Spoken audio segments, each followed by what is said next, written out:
చెలి మనసే శివధనుసైనది, తొలి చూపుల వశమైనది, వలపు స్వయంవరమైనప్పుడు గెలువనిది ఏది?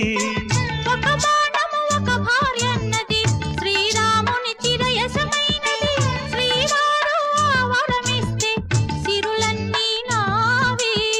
తొలి చుక్కవు నీవే, చుక్కానివి నీవే, తుదిదాకా నీవే, మరు జన్మకు నీవే.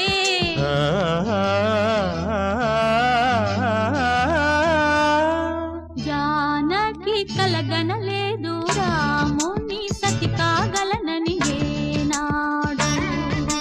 రాముడు అనుకోలేదు జానకి పతి కాగలనని ఆనాడు.